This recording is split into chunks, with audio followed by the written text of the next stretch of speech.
what's up to all my Scorpios? All right, so let's get into it.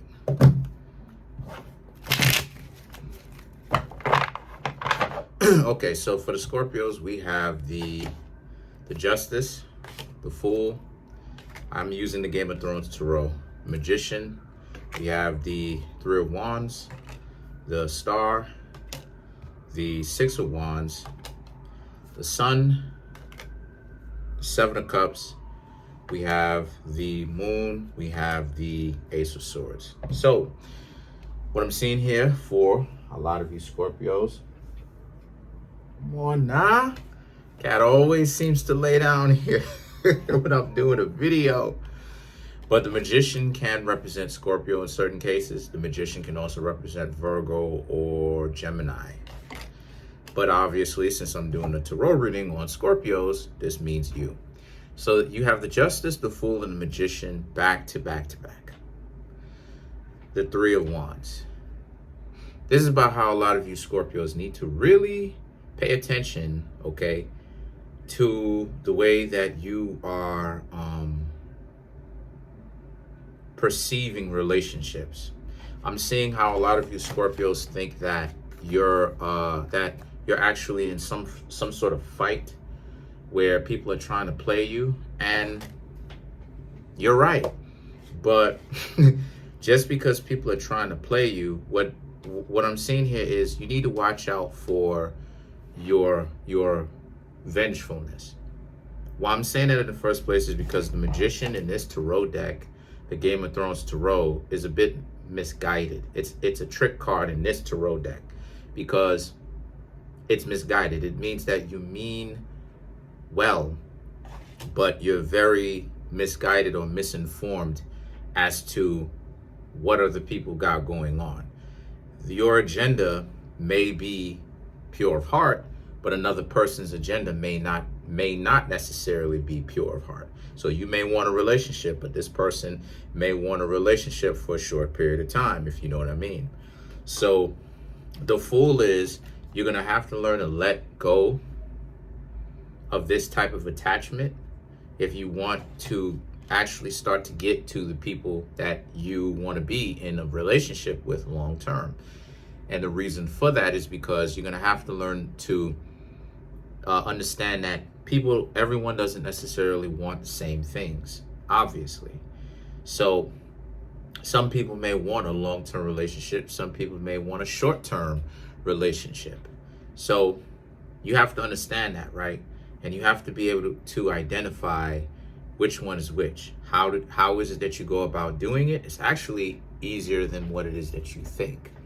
How you go about doing it is just pay attention to the consistency or lack thereof. It's just time, right? Which is what the Magician represents, okay? You are supposed to be learning how to fix your behavior. That's on another level, that's what the Magician represents. An individual that is learning how to fix their own reality, okay? The Magician also represents a person learns how to fix their own reality by their own perception, right? Because fixing your reality is not just some mind trick. It's actually linked to magic, okay?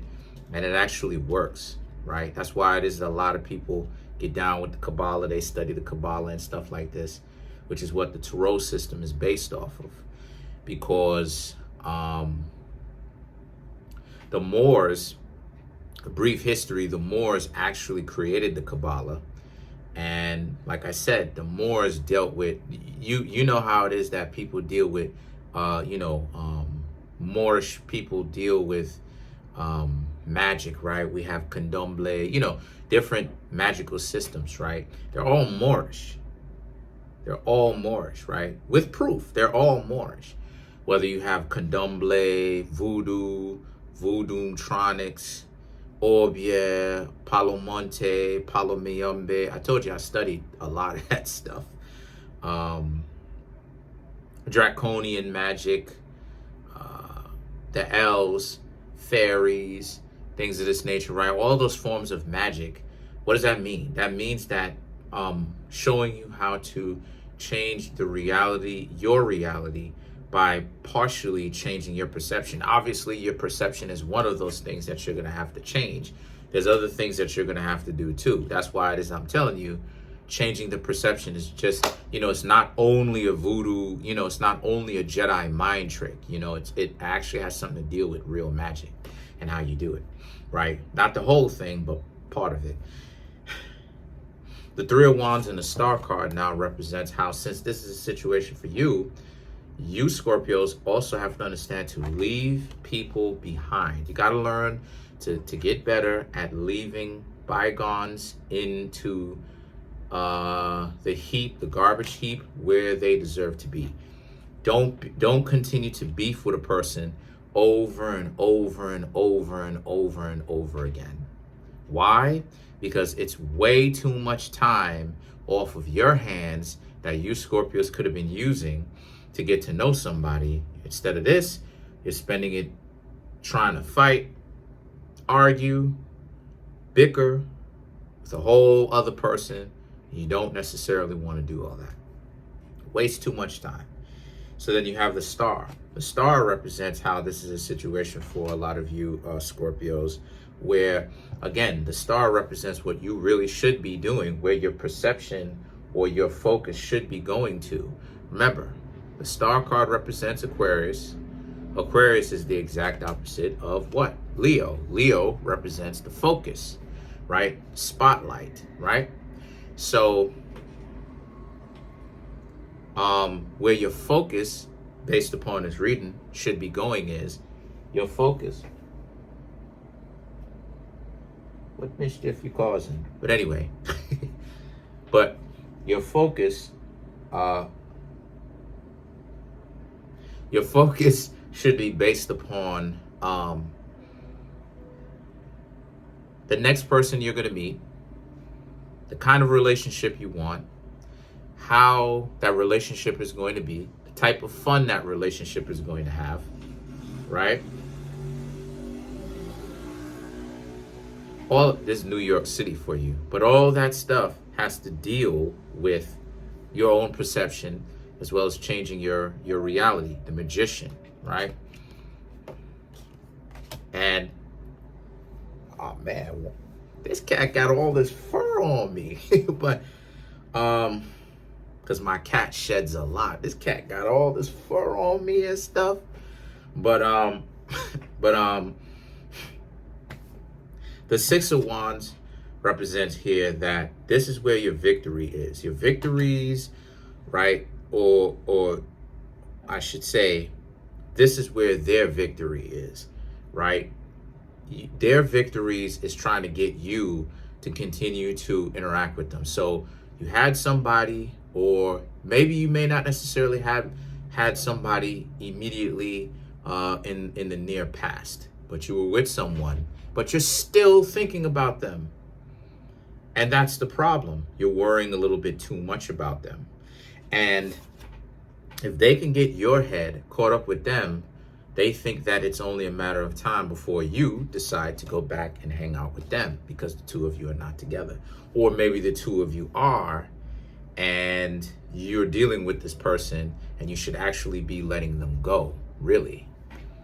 Either way it goes, past, present, and future are the same thing, right?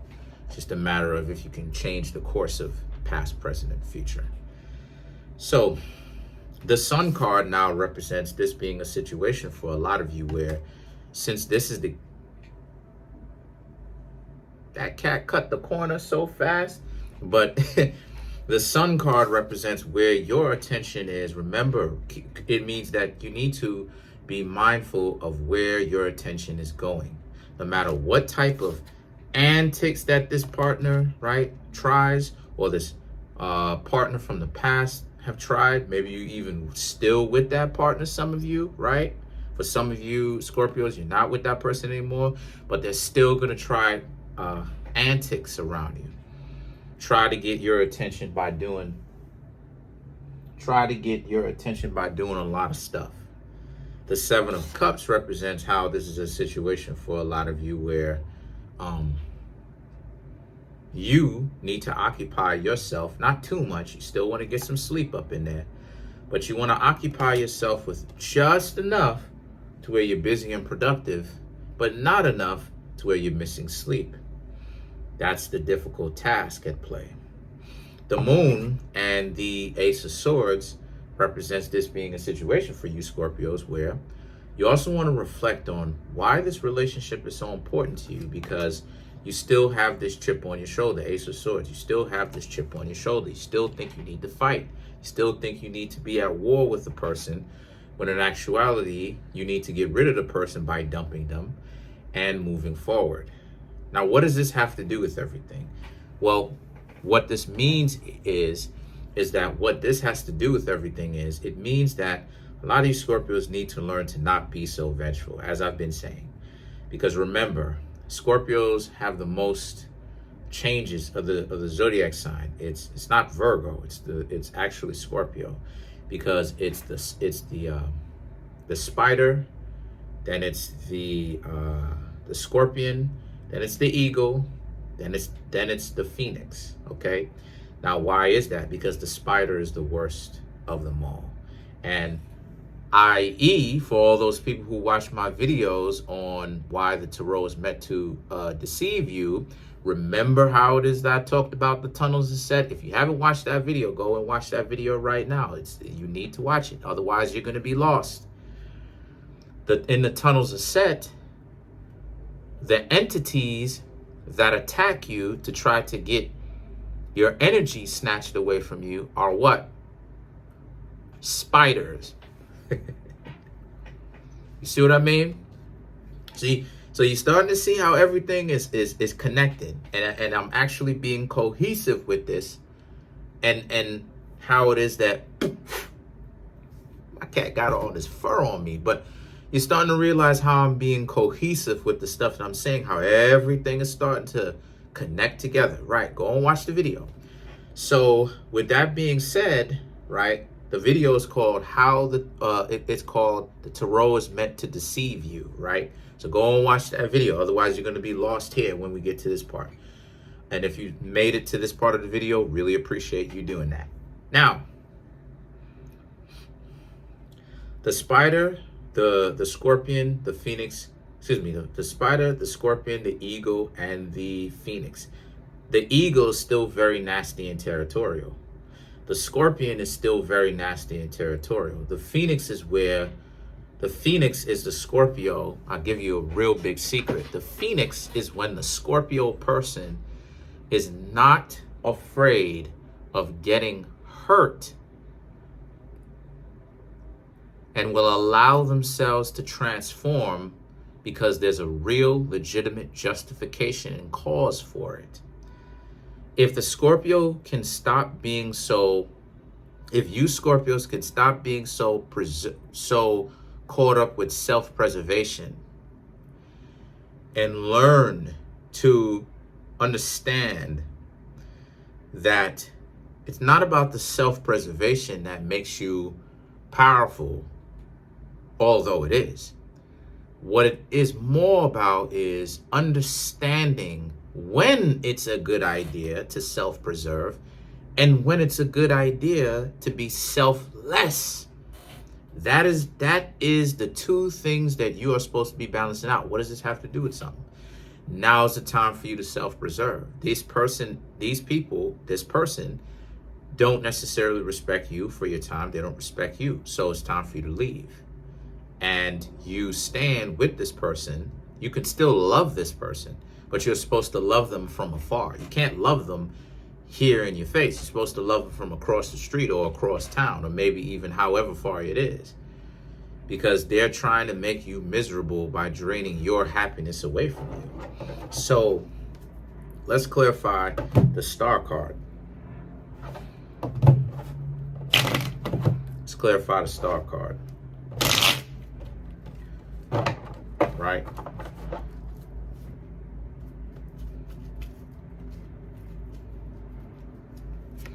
You have the Ten of Cups, you have the Queen of Wands, you have the Magician. See? So the Ten of Cups is understanding that this relationship is kaput, it's a wrap, forget about it, right? You were right to move on. If you haven't, it's time for you to move on. The Queen of Wands, again, they're going to try to convince you, right, that you need to be lulled to sleep. Everything is okay, and that they're not up to anything, even though they are. Even though they are standing on your shoulders in that way, where they want you to do everything for them, but the relationship is not necessarily a give and take interdependent relationship. It's more so a parasitic one, where they're being a parasite off of you. And then you have the Magician. Okay, so the Magician represents you Scorpios, but again, it means that you need to change your perception of your reality.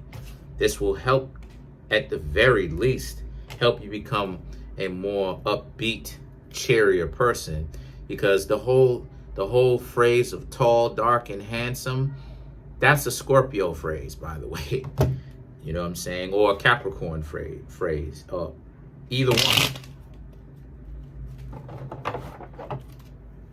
Give me some love. But okay, sorry. So let's clarify the Magician. I thought of it in my head, but I never thought about saying it out loud. This is what I mean.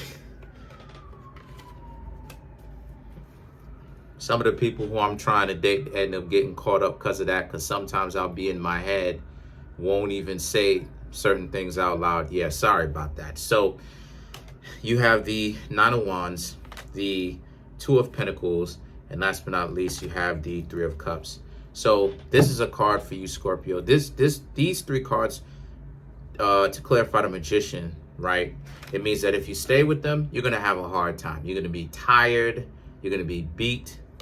Okay? Not in that way. When I say beat, I mean tired. Okay? I don't mean in that way. You know what I mean? Don't, you know, I don't want, you know what I'm saying, YouTube to, you know what I'm saying, start tripping. I don't mean it in that way. And then you have the Two of Pentacles and the Three of Cups. So the Two of Pentacles and the Three of Cups represents this being a situation for you where the Two of Pentacles and the Three of Cups is about how, you know, at first you were still thinking about whether you should leave them or not. Obviously, you already know it's time for you to bounce, right? Like, you shouldn't even be wasting your time with that nonsense.